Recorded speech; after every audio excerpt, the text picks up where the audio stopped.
I want to thank you also all for coming. I am super excited about this Verification 3.0. When it first was introduced, the kind of primitive concept introduced to me by Dave and by Jim, and it was like, it sounds right. As it evolved, I got more and more excited.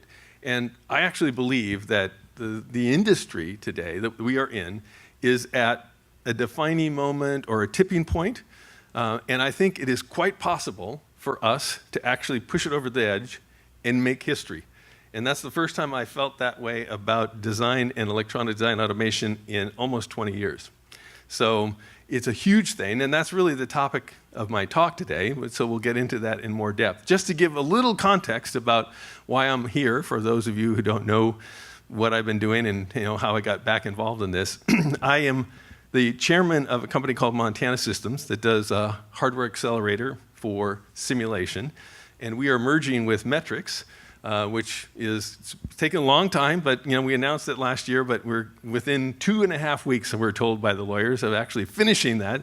So we're going to put Metrics and Montana together. So that's the context for me being here. I am back involved in this, and I'm going to be the chairman of the combined company of Metrics and Montana, right in the middle of design verification, but we'll talk a little bit more about that in a minute too.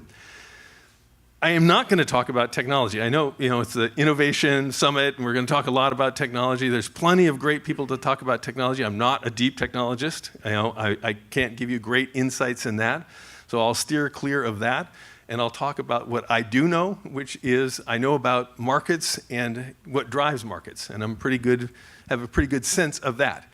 And I'm going to talk about the trends and the currents that either drive or stop marketplaces, and what's kept this marketplace stuck for a long time, and what can unstick it. So that's where I'll focus my time.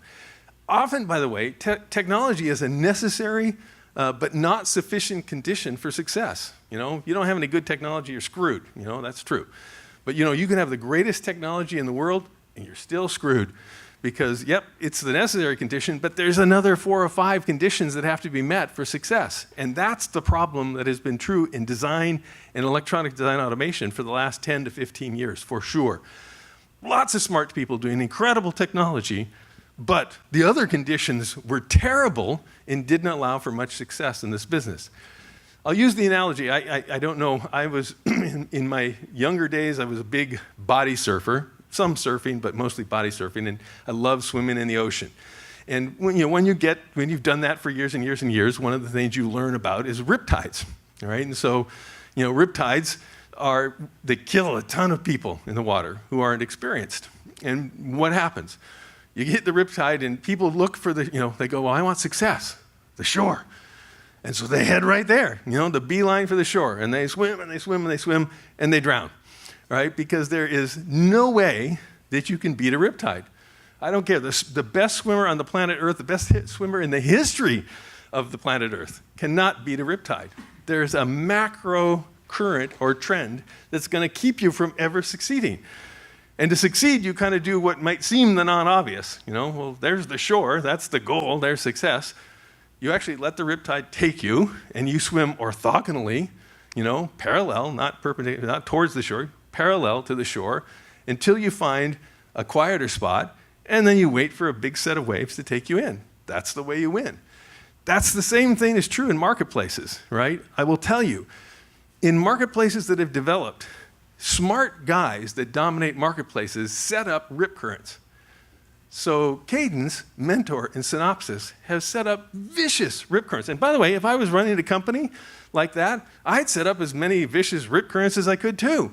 And they do. They set up these vicious rip currents to repel you from the shore. That's their goal. They don't want you to get there and share in their wealth.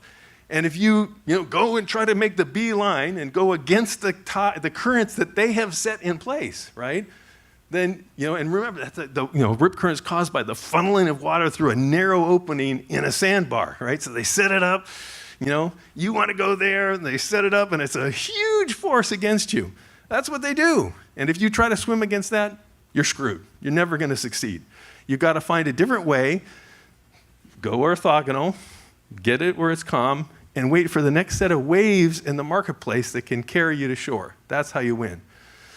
Now, I'm going to start with a little history, and by the way, not nostalgia. It's fun sometimes to be nostalgic and talk about the good old days and cool things that happened and all of that, and it is fun, but that's meaningless here. We got to talk about the future and how we can succeed, not what worked in the past. However, it is useful to look at history to figure out some of the lessons, what worked and what didn't work. What were some of those trends and macro trends? How could I spot some similarities? By the way, it's exactly what you do in machine learning.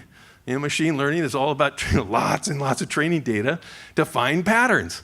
And you can do the machine learning on markets and market situations to find patterns and things that are similar to figure out, where is there a wave that might carry me to shore here? So I'll start with a little bit of history just for the educational point of view about pattern matching and recognition.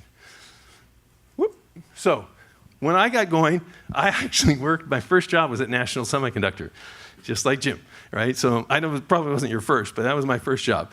National Semiconductor, when I got there, what electronic design automation looked like in those days was mainframes and mini computers, batch processing and manual layout with CAD system. The CAD system was a CALMA where you had people operating. Sometimes people still did Rubylith and they were lying on tables making shit happen. Very limited software, but there was some. They had design rule checking software, gate level simulation, a few other tools, but not much. Internal CAD teams developed a lot of their own software. A huge, the vast majority of all software at that time was developed internal to large companies. Especially here, I'm focused more on the semiconductor side of things. So they were developing all the software, which pretty much when you put all that together, mainframes, mini computers, and complicated CALMA gear, people, and internal CAD teams, unless you're a big, rich company, you couldn't afford it, right? So this was the province of big, wealthy companies at that time.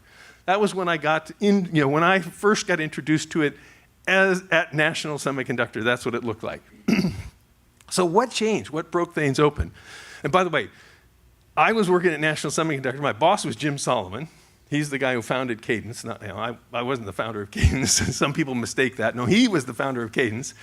And he went off to do a CAD thing, and I thought, what an idiot. Why would you join that that's a really messed up world you're going to. I thought he was a fool.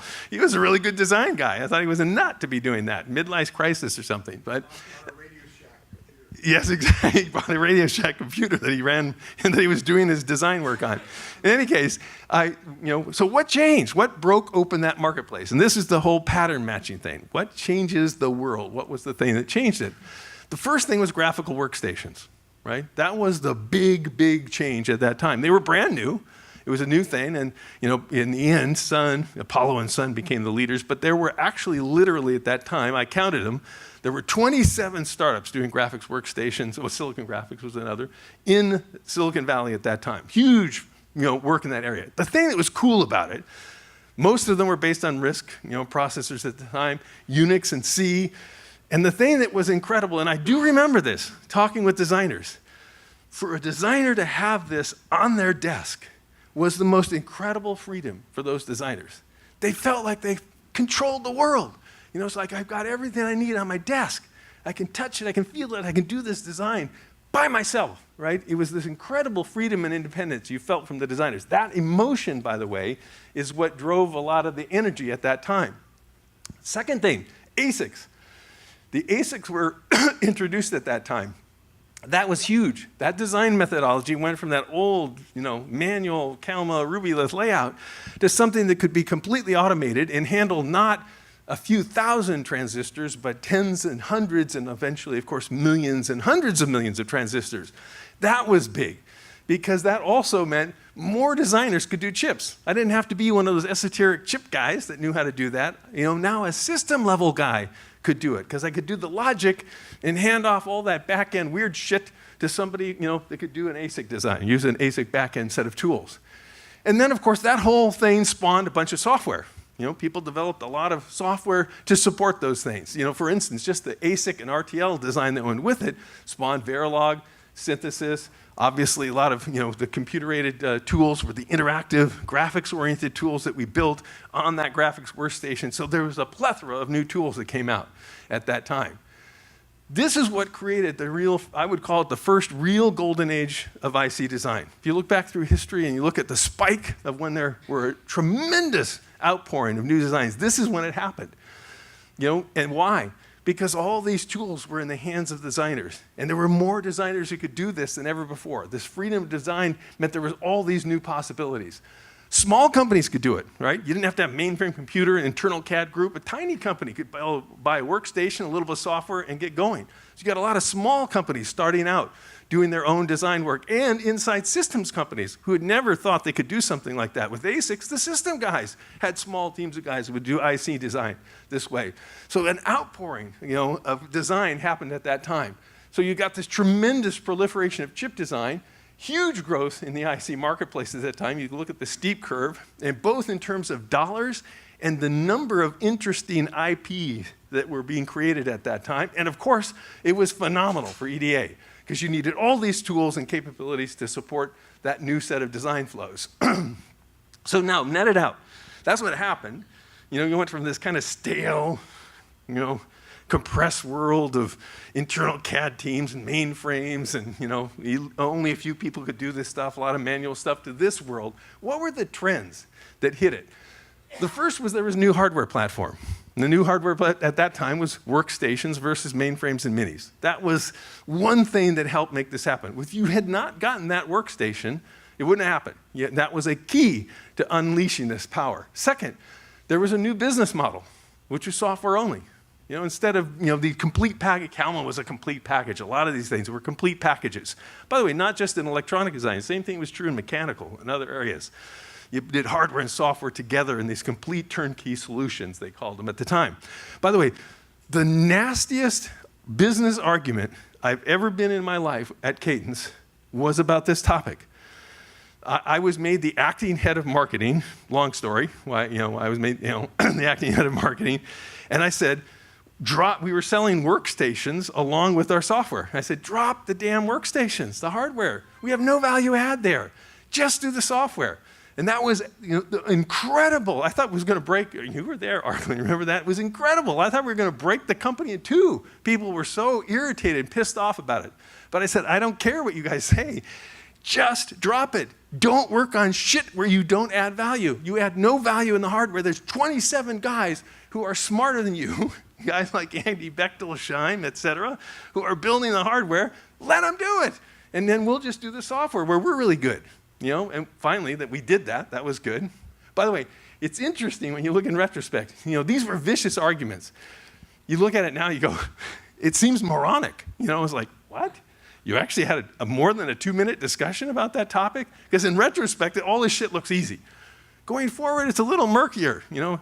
When you're in the middle of a riptide, and the waves are big, and you're trying to get to shore, and you're tired and cold, it's not as clear, which is the right answer. But the third one was there was a new design wave driving this growth, and that was the ASIC.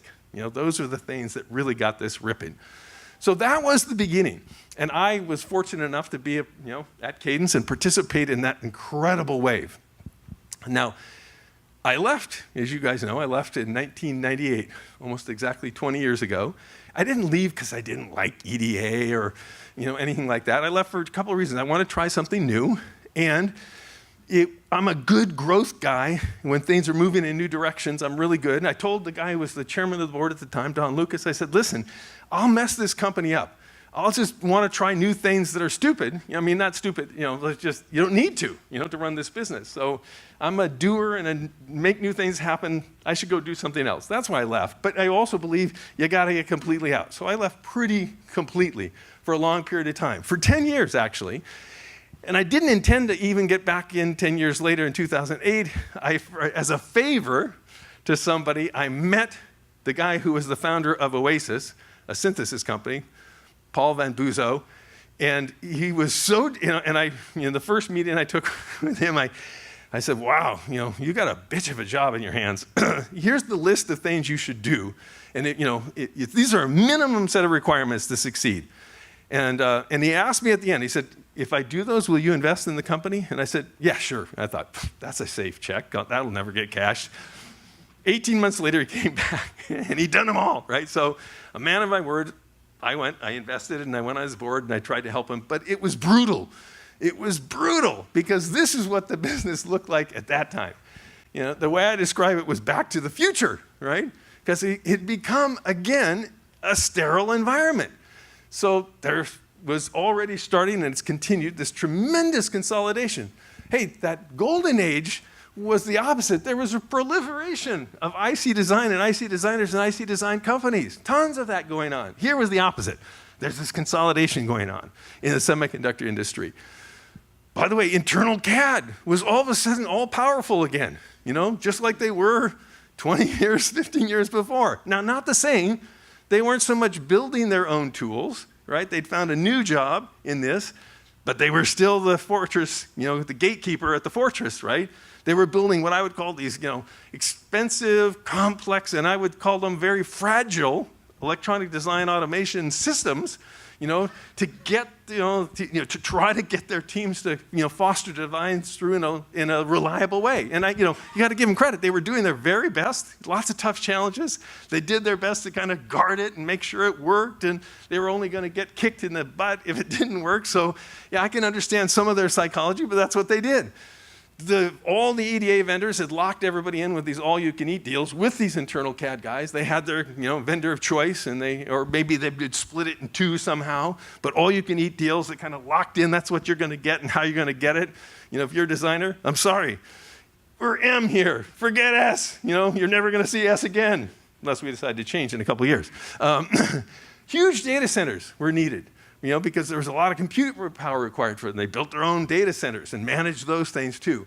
So this is what it looked like. Not that different, by the way, than when I first got into this business. Not much room for small chips companies in this, right? Just a huge investment up front. I used to talk to VCs about why they weren't investing in chip things. They say, oh my God, the upfront cost is huge. Just the computers and the software alone, let alone the people that are hard to find. Yeah, it's really hard. To get tons of upfront money, and then you don't know if you're going to succeed or not. So many, many fewer chip companies at that time. If you look at what it meant for design automation, it was a terrible thing for the design automation. Not much room for small companies either in that world. And that's true today, still today. Hard to break into those flows. Again, by the way, what did I say about rip currents? They're set up by the incumbent people to keep people out, so they make it nasty and hard to break into a flow. Of course they do. They don't want anybody else in there mucking around, competing with them. And if that's not bad enough, the economics are terrible. You come up with this great thing, you go in there, and then the guy goes, I calculate, yeah, you have a little bit better widget, you're right, maybe twice as good, but by my calculation, I'm paying 32 cents per seat for that with my all-you-can-eat deal, right? Beat that. Or come close, $1 I'll do, right? So no, those all-you-can-eat deals screwed everything up from an economic point of view. All of this meant there was also very little investment for chip and EDA companies at all. Very little investment for that. And in the EDA world, everybody, including, I remember I was on the board now of Oasis, all you could hope for was being bought by Mentor, Synopsys or Cadence. And even the deals that got done, not that many of them, the economics got worse and worse. So you're kind of hoping for scraps at the end of this whole thing. So by the way, during this time, a lot of people came to me and said, Joe, you're back in EDA. I said, well, in a funny way. I mean, I did it kind of on a favor, and I'm trying to help out, and this is what I see. It's ugly. I said, but no, there's got to be a new way, another wave. And I said, I don't see it. All I see are bad macro trends and currents, and I don't see a way to make it happen. Now, during that time, I did learn something. So I went and did a bunch of customer visits with the company. And although we were selling synthesis, what I kept hearing from customers that the real problem they had was design verification. I mean, over and over. It's like, no, but we're selling synthesis. I mean, I'd love to hear about your pain over there, but that's not what we're selling, right? He goes, but that's where our pain is. And that got me kind of intrigued. Then I had an interesting meeting with Art de Geus. And, it was supposed to be kind of a friendly meeting. And, it was an hour long. And 10 minutes into it, he starts talking about, I said, well, so what's up? What's the problems today? He spent the next 40 minutes talking about design verification to me, I didn't say hardly anything, right? So I thought, wow, that's, and he said, listen, the problem, yes, we're improving things, but the problem is increasing at an exponential rate, and its exponent is much higher than our rate of improvement. So there's a gap growing. I thought, that's interesting. So I started looking, and I said, even though there's all these bad kind of macro situations, if you had a better widget, a real answer in verification, at least you should be one of those, poor suckers who get scraps and gets acquired by one of Cadence, Mentor, or Synopsys. And it intrigued me. The problem intrigued me. That's how I invested in Montana. By the way, with Andy Bechtolsheim from the Sundays, right? So that was kind of the setting, this Back to the Future setting. And now things have changed. Over the last, we started Montana in 2011. We've worked really hard. In the last 2 years, I've seen a change. And I truly believe today there is the opportunity for a renaissance in design and in electronic design automation, for real. I'm not just saying it because I have to give a keynote talk, No, I'm actually putting a lot of my money investing in a company to work in this space, and I wouldn't do that. More importantly, I invest my time in it because I believe there is a tremendous opportunity that's opening up if we play the game correctly. Don't swim against the current, right? Whoosh, go orthogonal, to the current, parallel to the shore, and find the waves that are going to bring us to success. So what are those waves? And that's what the rest of the talk is about. What are those Renaissance macro trends that are going to power us? Because, by the way, that power is much more important. Again, technology necessary, not sufficient. These are the things that will make it sufficient. The trends, by the way, interestingly map awfully closely to the golden age of IC back in the late 80s and early 90s. Number one, hardware platform. The very first one is there is a tremendous shift going on. Now, there is one interesting thing. If you go back and look at what was going on, those new trends in the golden age back then, the RISC workstations, the graphics workstations, were brand new. I mean, no one had tried them out. You didn't know if it was it real? Were they really going to work and give you enough performance and be on the right glide path? And it turned out, yes. But it was early going. Same thing with the ASIC methodology. A lot of people thought, I don't know, is it really going to work? And is it going to be efficient enough? Blah, blah, blah, blah, blah, cost effective. Those are really new. As I go through these trends today, notice that these are trends that have been incredibly well proven elsewhere, and we who sit in the dark ages and the black hole of design and design automation and chip design haven't really taken advantage of these things. They've been proven extremely well elsewhere. They just haven't been applied here. So let's start with cloud computing. That's number one.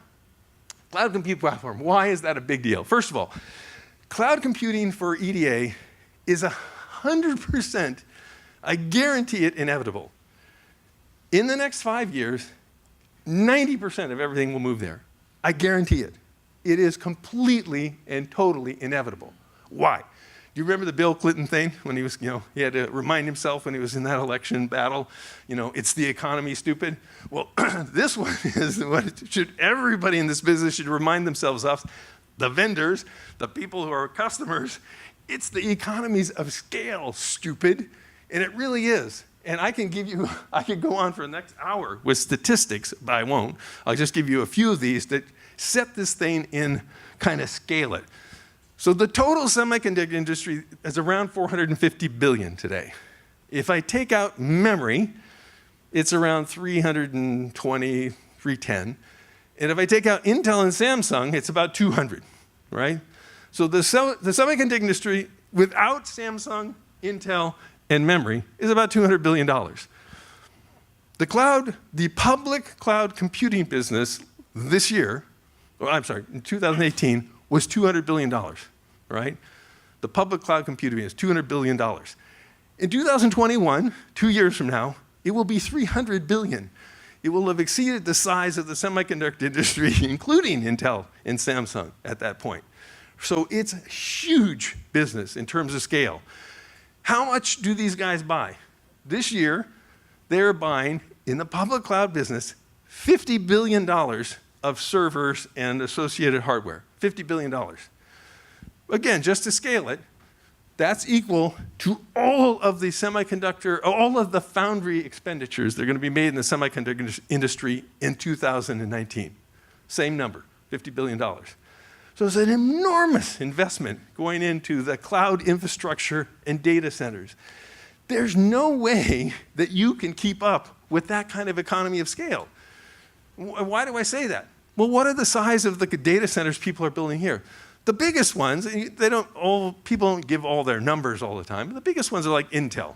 Intel's are probably in the range of 150,000 servers, just to scale it, approximately. Might be stretching it, it might get up to 175, 200,000. That's the biggest by far in the industry, by far. Most people are 25,000, 30,000, 40,000, something like that. In the second quarter of 2016, the third largest cloud vendor bought 275,000 servers that quarter. In 2016, all right, they bought that much. That's equal to about between a half and a third of all the servers used in IC design today. So the scale is at a completely different scale.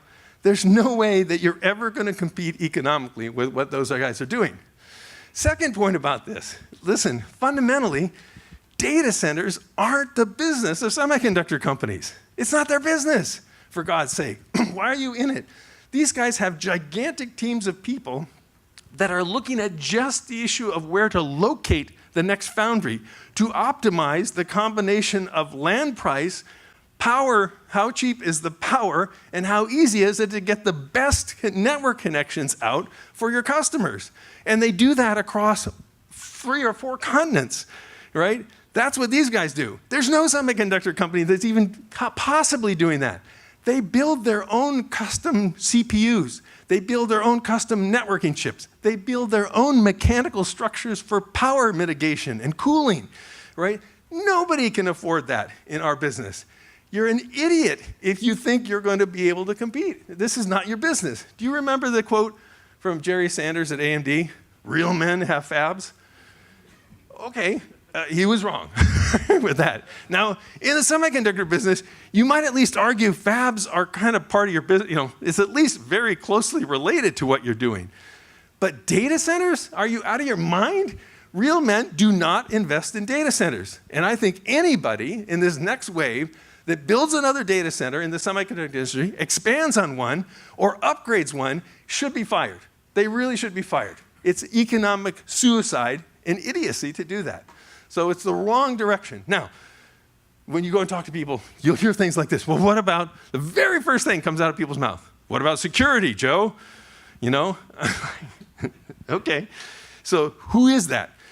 The guys who talk about security are the, like, remember that when they, 40 years after World War II, they'd find one Japanese guy on an island still defending, still fighting the war? That's these guys who are still talking about security. It's the guy who wants to keep running his data center. That's the guy who talks about this. And I've talked to these guys, that's their job. They love it. They build these data centers. They tweak a little hardware. They do this and that. But it's totally non-viable from an economic or performance or productivity point of view. Totally crazy.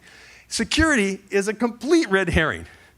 I'll give you one example. I have a real number on this one. Google, by the way, Google, a distant third, I might point out, in the public cloud business, Google, a distant third, spends $4 billion a year on data security for their data centers, okay? $4 billion a year. The semiconductor industry isn't spending that much on their data centers, right? Let alone the security for their data centers. It's a total red herring. Don't buy it. Don't listen to it. That's rip current kind of thinking and talk. Just a bunch of crap. So number one, the cloud platform that's the number one big thing that's going to happen for sure. It's all going to the cloud. Number two, business model. SaaS business model. 100% is the second trend that's, I guarantee it's going to happen. By the way, as I said, these things are going on everywhere else in the world, just not here in our little black hole, right? So, we just have to open and shine the light on this whole thing. So let's talk about that one for a second. Licenses made a lot of sense in the workstation world. There was kind of a one-to-one mapping. That was that original freedom. I got my workstation, I got my software, it's like it made a lot of sense. As soon as you go to a cloud, licenses make 0 sense. There's no more mapping between the software and the machine anymore. It's completely different. It's totally, totally meaningless, right? So hardware in the cloud is being sold how? By the minute. That's how you buy it in the cloud. Why wouldn't the software be sold the same way? It's the only logical answer in that space. And by the way, everybody else is moving in that direction. That's what's going to happen here. I guarantee it's going to happen here. Now, Not only is it logical and the only way you should really go, the economics are crazy compelling on this. So I'll give you a couple of slides. This one's courtesy of Doug from Metrics, right? It's my favorite slide. I call it the stopwatch business model. That's the current licensed business model. Now, why do I call it the stopwatch business model? You know that old joke? How often is your watch stops working? How often is it tell the correct time? Twice a day, right? Or at least if you don't have a 24-hour clock, right? So twice a day. Same thing's true in the license model in a design flow. Look, if you look at the typical flow, at the beginning when you're doing design, I don't need that many servers running. I don't do that much verification. As I get to crunch time, holy crap, I need a ton of servers, right? So early on, I have way too many. When I hit the crunch time, I have way too few. And then I'm kind of done and I have too many again, right? So there's 2 times. On the upswing, when I hit the wall, on the downswing, when I'm over, that's when I got the right number of licenses. So it's a crazy model, and from that perspective. Now, there's a second piece to that, which is it's actually worse than that, because when you hit the wall, and by the way, I can hit the wall for 2 reasons. I can hit the wall because my data center doesn't have any more machines, or I could hit the wall because I don't have any more licenses. So I can hit the wall twice, or in 2 different ways, right? So in either case, you don't get to go up to the top of that peak. That dotted line, whether it's licenses or number of servers, stops you. So what happens when it stops you? I elongate my design time, which is economically, everybody has shown over time, the worst possible economic choice you could make is time to market is the #1 determinant of profit for any product, right? So by stretching out my design time, I'm just pissing money away, right, doing that. Actually, way bigger money than all the hardware and software things that we're talking about right now. So I elongate my design time. In truth, what you really want to do, and the thing that's beautiful about a SaaS model, I get as much as I want when I want it. And by the way, infinite is pretty much infinite. There are literally, they don't give you exact numbers, but the best guess right now is there's 30 million public cloud servers available. 30 million. Public cloud servers available. So you have pretty much infinite if you want to have infinite capacity. So I get as much as I want. What I want is the area under the curve. That's actually how much design cycle time I need, the area under the curve. And I want it as fast as I can get it when I want it. And if I can make the peak higher and that's going to make it more efficient, I should get that. If you'll note, the area under the curve, if I just do it, I let my designers go hog wild and take everything they need, the area under the curve is actually less than the area of the average that people guess. So even my designers are going to be happier than pigs in shit because they get what they want when they want it, and it's cheaper. My CFO is going to be happier too. So it's ultimately economically advantageous in both directions. So the first 2, hardware platform shift, cloud compute, new business model, SaaS. These are fundamental. I guarantee they're going to happen. They have huge economic advantage, so the CFOs and the business people in these companies should want it. The designers should want it too because it gives them way more flexibility. By the way, it's kind of back to the old days when I remember sitting down for the first time in front of a workstation myself. You have that power. When I sit down and I can tap into the cloud, I have infinite power, me, by myself. I don't need a team of CAD people and other people to work with me. I got infinite compute power behind me. What's it going to do for this? These things actually are going to create the opportunity to get away from the riptide. And why is that? You could say, well, why doesn't Cadence and Mentor and Synopsys just do this too? Well, they have. They've all announced some kind of software in the cloud, but it's licenses or complicated schemes that look like licenses, right? So that's what they're doing. And this is the fundamental, guys. And this is super important to this group of people. I can't emphasize it enough. This is the key to the castle. This is the way back to shore. This is one of them. They are going to struggle to move to a SaaS model completely. Why? It's economics. And listen, I lived through this. I was the guy that went from paid upfront licenses to a pay-by-year model. That's brutal. Even a license model going to that change, it's brutal economically. When you're facing Wall Street and your stock prices, all these guys' stock prices are kind of all-time highs, it's brutal. It drops the shit out of your revenue, so you can't make progress. And by the way, that is, this is like in the riptide analogy. When I swim laterally to the shore, I get away from that channel, and I have a nice big sandbar protecting me. That's what this is. The SaaS model is that nice big sandbar that protects us, because they're going to have trouble doing that economically, except on a selective basis. Now, this gives us a window of opportunity. This is the other key. It's a window of opportunity, guys. It's not forever, all these things. You'll figure it out. I figured out how to get off of licenses at Cadence. These guys will figure a way to get across there. So it's not going to last forever, and we've got to find a way to actually work differently to take advantage of that in the meantime. What's that mean? So these are the first two trends. What's the next one? You got to capture some of the new marketplaces to take advantage of this. The first new market that I would put out there, I call it, you may have better terms than I do, I call it the new custom processor market, for lack of a better term. It is the equivalent of the ASIC wave back in the golden age. This is the new wave that is coming. So let's talk about that for a couple of seconds. Why? It's not just there's a lot of things. I've heard a lot of these things. This looks hot. The next big wave is going to be 3D TV. It looks hot. Well, I like to see some fundamental macro currents that are going to drive you in that direction. This is not just a marketing idea. Ooh, custom processors. That's a good idea. No, it's not. It's really fundamental. It's based on some fundamental trends in technology. You can go look at this paper if you guys haven't read this paper already. It's a great one. This Turing lecture from June of last year by Professors Hennessy and Patterson, Berkeley and Stanford.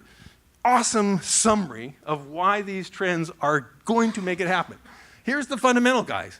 General purpose processor performance improvement is ending. That's the bottom line. By the way, we all know that's true. You all know it's true. You watch what the newest Intel machines that come out, they're not that much better. Every cycle, they don't get that much better.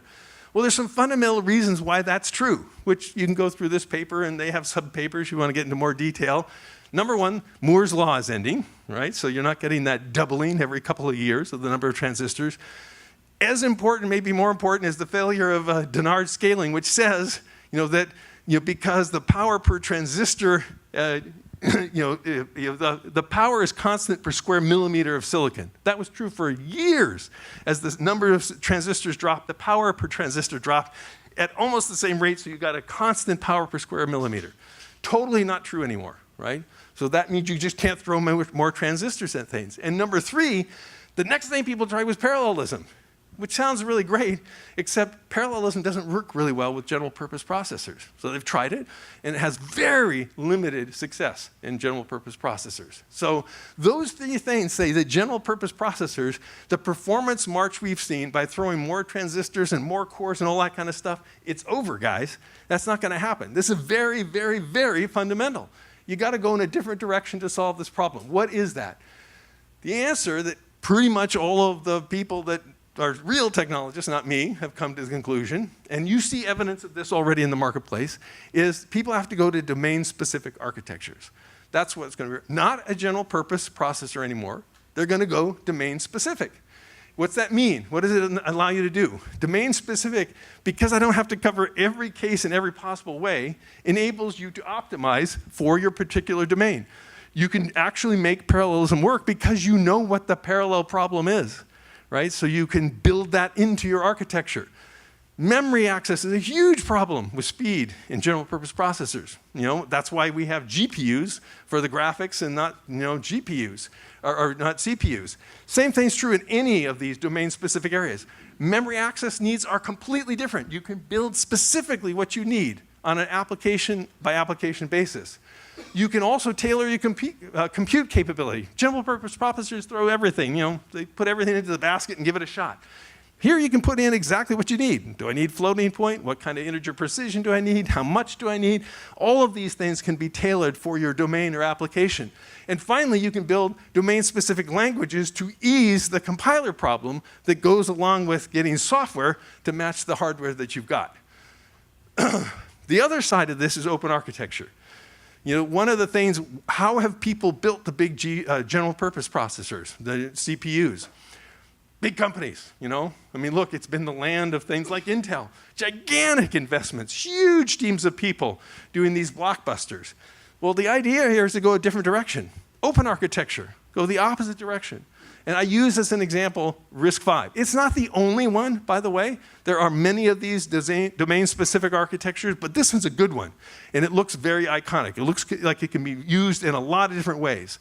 So it's kind of like, you know, Linux, the way I called it Linux for hardware, they call it Linux for processors, right? It really is this open source. And the idea is I can get the same power from a community that I got from enormous investments from one company, so that I can have 100 smaller guys, scores of littler guys, adopting this technology, pushing it along, making it just as robust and powerful and capable as those special general purpose CPUs. It'll work in this kind of open environment like the RISC-V.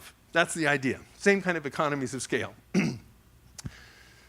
So, what's the opportunity for us? I think the clear opportunity is for us, and when I say us, I'm talking now, I don't really care about Cadence and Mentor and Synopsys. I don't. They got their problems. You know, they have their advantages, you know, the market share and market cap and the rip current. You know, they try to drive us all away. You know, they can fend for themselves on this stuff. What I care about is for us, for this group that's trying to break into this marketplace and do it differently. We should be building the design verification environment for these domain-specific architectures. Now, just pick RISC-V as an example.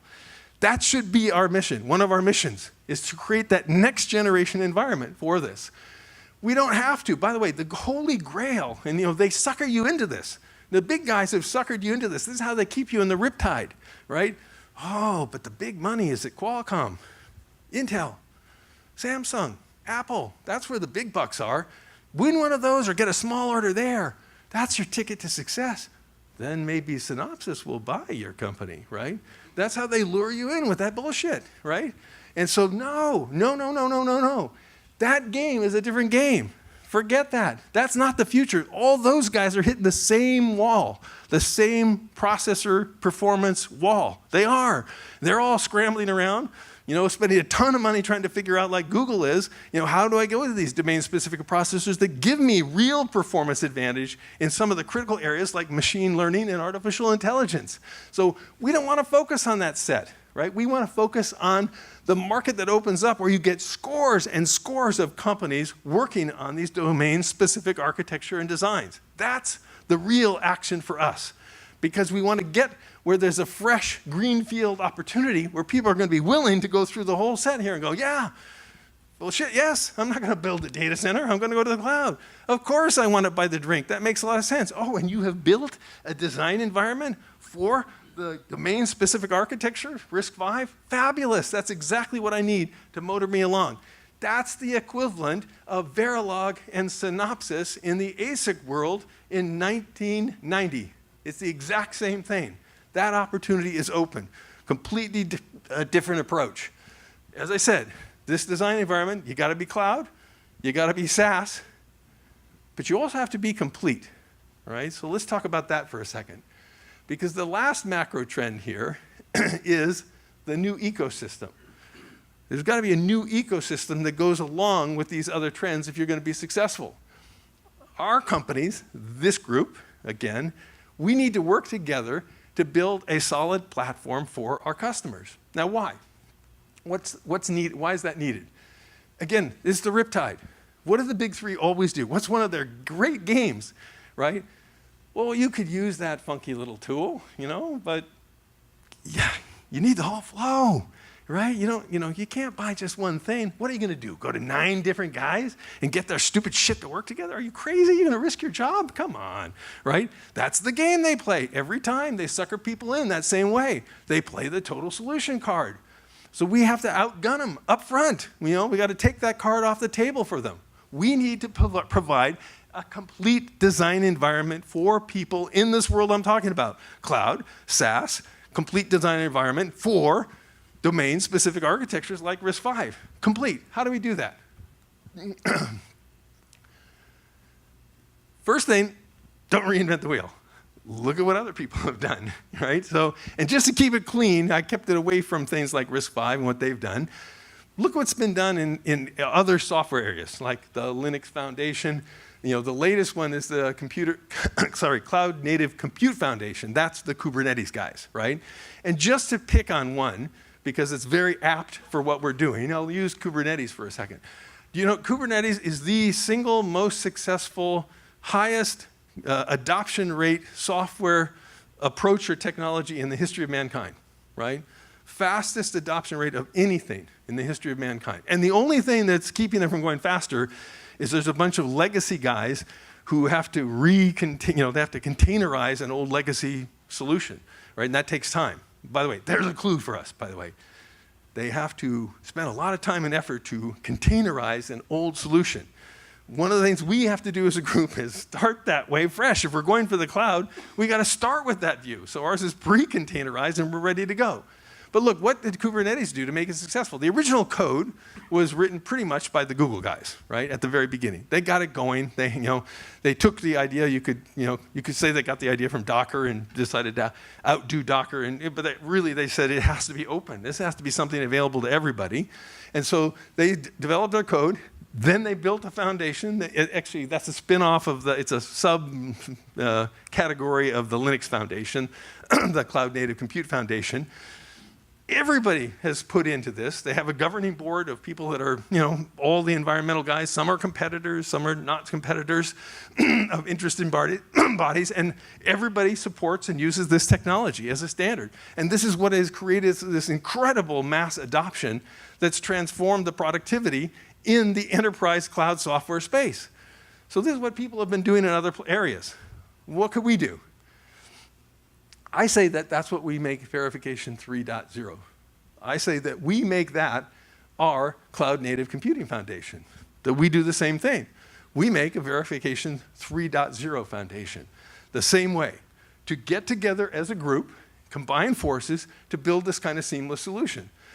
We got to, like they've done, put together an organization. We need to form, like they have done, form some technical subcommittees about core technologies that we need to have and core market areas we want to attack. I've said one of them, clearly one of them, is the RISC-V area. I said there's multiple there, but that's clearly one. It's hot as hell.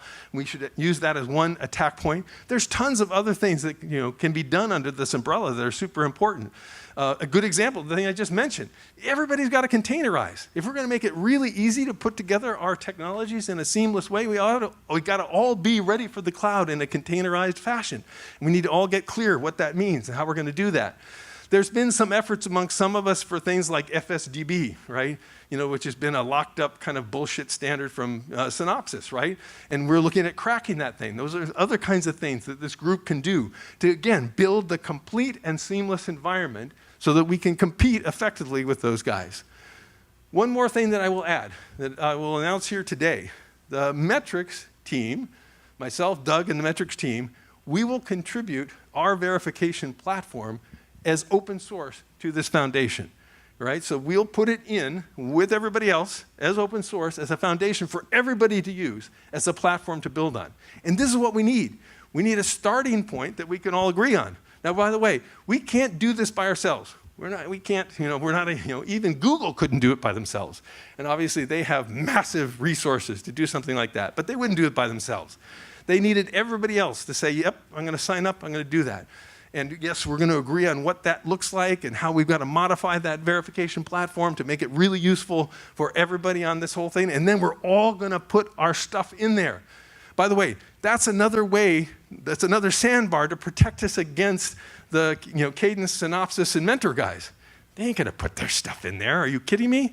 They've got so many lawyers looking at that and making sure that their IP is clean and blah, blah, blah, blah, blah. It'll be a great way to protect us from there. But we all can do that.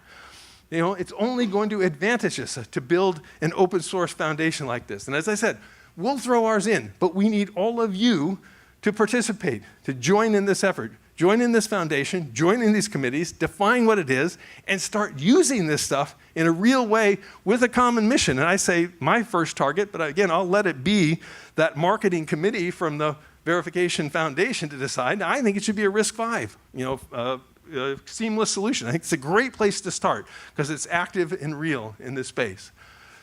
So putting this all together, what do I see? The design, there's these 4 trends that I think are really fundamental trends. They've been proven elsewhere. We're not making stuff up or taking a big risk. It's a cloud platform. It's a SaaS model. We're going to go with these domain-specific architectures. Hey, I'm using RISC-V, but there's many of them, which is good news, by the way, because it's not just one single marketplace like ARM or NVIDIA GPU. And we've got to play the game differently together to build a complete solution that works harmoniously. And that's why I suggest we do what they've done in all these other areas and create our own open source foundation to work on both technology and marketing problems together. Look, this is why I said at the beginning, I'm not bullshitting. I really believe there's an opportunity here. Huge opportunity for the first time in 15 to 20 years in this space. There's a way through. We've swum parallel to the shore long enough, and a big set of waves are coming in. That's the big set of waves, and those things are huge, and some of them offer some big protection from the Cadence, the Mentors, and the Synopsises. The other thing to remember in this, you have got to remember, never try to fight that riptide during this. Sometimes you get enticed into it. Oh, but that one customer wants me to do it the same old way. As soon as you start putting any of your time, energy, and resources in it, you're going to lose. That's energy and resources that needs to be put into what's going to make you wildly successful. Don't waste your time on that. Fighting the old tides, wrong, wrong, wrong. It's just going to lead you to at least not move as fast. You could drown, but you're at least not going to move as fast as you possibly could towards success. So you got to focus on riding these new trends, focus on these big waves, and if we do that in this way together, I think we will all win big together in Verification 3.0. To me, that's what Verification 3.0 is. With that, I think I went slightly over, but I will open it up, I guess, for a couple of questions, and then we'll move on.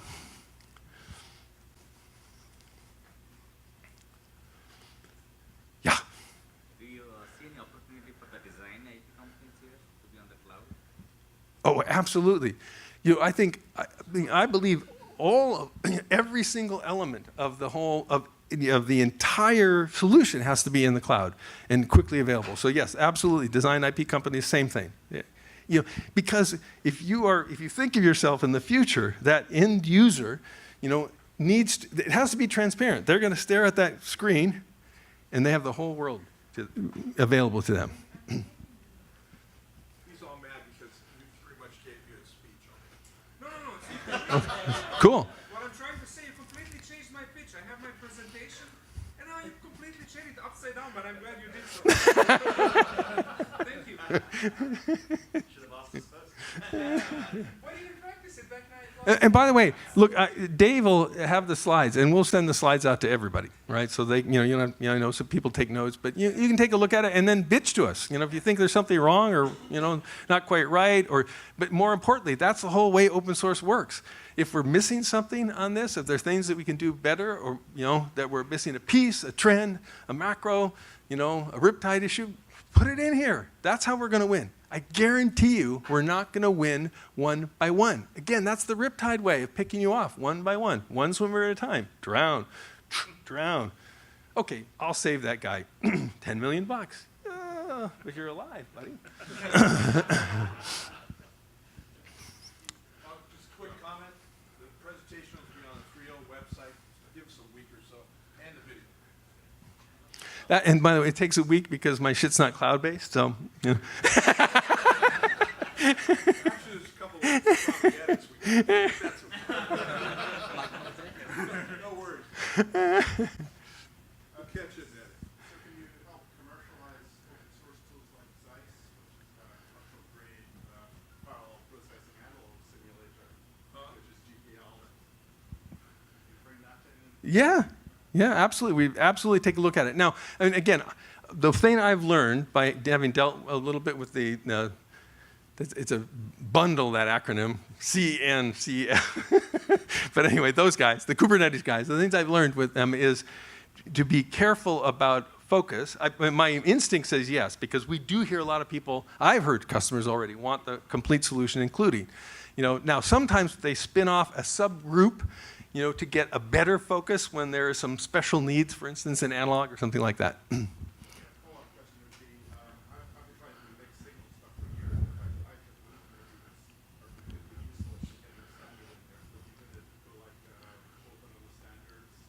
Look, open source is the new, that's, trend, that's another trend. Fuck the standards committees, right? And go open source. We'll catch it. Yeah. So with, you talked about trying to do a complete system, but from a designer's point of view, of course, the way the big companies are selling complete systems well beyond just verification. How do we know where to go? Yeah, so that's a really good question. The question, and for Pete, to make sure everybody heard it, the question was, and he's absolutely right. Randy said it right. The big guys will always play every game they can. They play the total solution game, and if we end up giving them a total solution to design verification, they'll try to redefine the total solution as more, right? Oh, but you're missing. You have to have the synthesis tied to something. They'll make up something, right, like that. So that's true, and so there is some truth to that.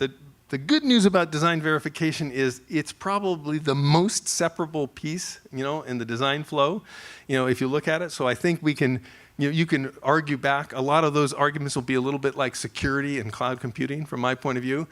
Now, the second answer to that piece of it is, hey, over time, you want everything in this, not just the design verification tools. It should open up to an entire flow that includes physical design too.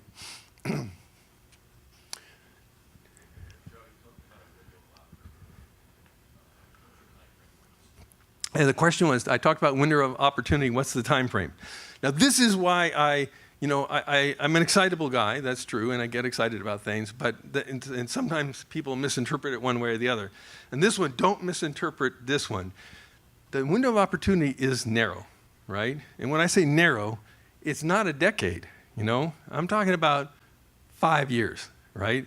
And then, the latter part of the 5 years, you've got lots of FUD coming at you. So you've got to make hay in the next 2 years, right? So we got to go like hell. And everything's behind us right now about that. All of these trends, they can't move that fast. They really can't because of economics. And we've got the whole, I'll just use RISC-V as a shorthand. We got the RISC-V thing, right, that is, coming of age right now. So there's a lot of these things that are happening, right, but we've got to move quickly and get out of our own skin and not play the game the old way because we got 2 years. So you talked about a total solution here, but isn't that just swimming straight towards the shore because the other guys have the total solution? And actually here, I think what I'm talking about is more semantics, because if you label this as a RISC-V solution or a domain-specific verification solution, then you're doing something that the big three won't do, because actually they're scared to offend ARM, and so they're treading very lightly in these domain-specific areas. So suggestion here would be to just change the labeling here, not a total solution, but domain-specific. Yeah, that I think is a really good point. Just to repeat, the question is, aren't I falling into the same little bit of the riptide trap by using the term total solution because that's what they use? I think that there is truth to that. And and you've said it right. I think they will struggle jumping on SAS for the reason we said. They'll struggle jumping on RISC-V for the reason you said, because they have all the ARM and other connections that will, keep them hamstrung about that. And they'll struggle on any kind of open source play, right? They're going to struggle on all those things. So these are the things that give us protection and advantage. I'm completely with you about trying to get a different set of terms and terminology. And you're right. We fall into bad habits, and that's exactly what we have to help one another with. It's so easy to say it that way. And my intention about it is that, as you said, you have everything you need to do a design-specific architecture, say RISC-V design, not what they would define as a total solution. Yes? You talk about a total solution, qualify it with narrow focus. Yeah, so and again, I'm going to leave it to you guys to help with that. I am not a good enough technologist to answer that question without being wrong with what I say. But what I mean by it is really what this gentleman over here said.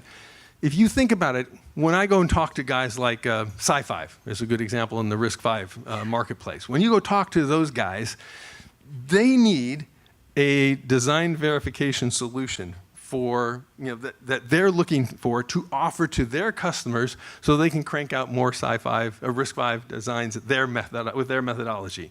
And that's what they've got certain boundaries around. Now, I believe, by the way, the guys at Sci5 have made comments about this, that they say, hey, look, we've got to turn this upside down. It's got to be not the way it used to be, where the IP guy has to spend man-years working with every single one of these tool guys.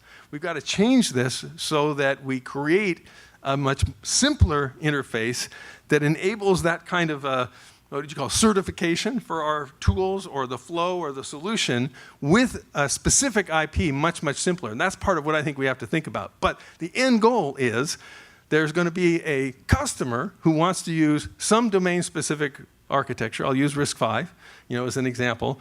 And you've got to give them everything they need to do a design verification for that. Everything they need. That's what they're looking for. Do you want to move on or keep going? I like to keep going. Yeah. Any more questions? Yeah. So we've got a cloud platform that plugs tools into. How do you get involved? I'm sorry, say again. We've got a cloud platform you can plug tools into. How do you get involved? How do we get involved Yeah. in this? How do you get involved? Oh yeah, but you should. But look, we should be talking. I mean, there's going to be this subgroup to define this platform, right? And we should be getting together, looking at what we've got, what you've got, And by the way, what the hell? Let's not reinvent any wheels, right? And then figure out what should become the core part of our open source offering there. So I would say your prime he just volunteered. Richard, thank you for being the first.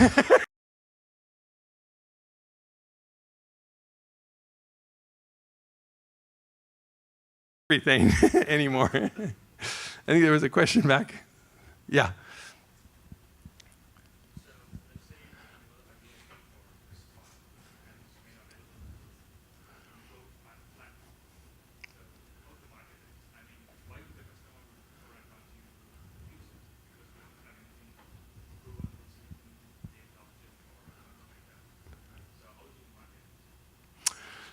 Oh, you mean how do you get to market when you have not proven diddly squat yet, right?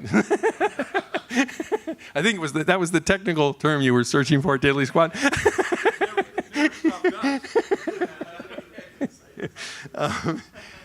Look, but that particular one is the age-old problem, at anything. I'll give you my version of the answer of that is, look, technical innovation is required. In this world, my guess is, I don't know, we'll see how it evolves. My guess is we will create, this Verification 3.0 will create a marketplace where you'll have all kinds of different offerings. And the idea of the platform and those offerings is certification. That once something goes in there, if your VIP goes in there, the customer knows it's going to work. He doesn't have to worry about, clunk, clunk, and did I get the mentor guy to, bless this one? No, it's going to work.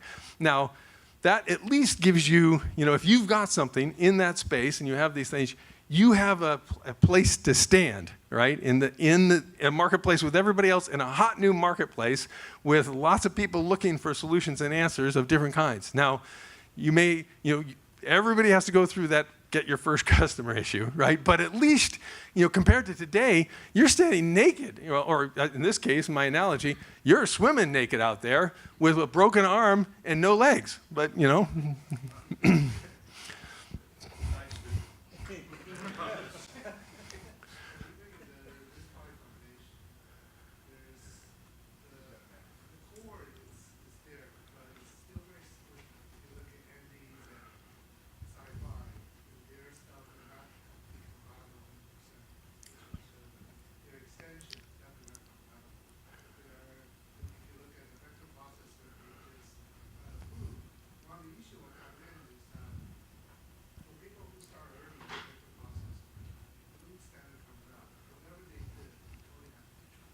Yep.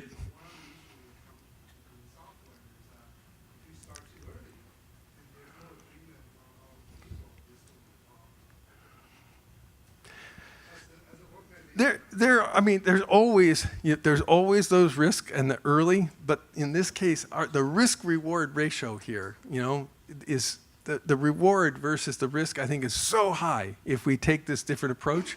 It's worth, if I have to some point, the standard changed and I got to rewrite. Okay, so I have to do that. Again, you've got to go with where there is some market momentum and you've got that wave. And yep, you're right. You get in early. That is one of the risks of being early. But at least if there is if we're doing this as a group and as a team, we're not going to have 18 or 25 different little versions with 3 big guy versions who are fudding the hell out of all of us. At least we'll have one thing that is actually built the way the customers want it, which is not what the Cadence, Synopsys, and Mentor are doing, the way the customer wants it, and we're going to have a leg up, to put ourselves forward. So and we'll still suffer the agony of what you said. There's no way around that. That happens, right? When people change their minds, but that's life on the leading edge. But it's the best place to be because that's what will give us a tremendous competitive advantage.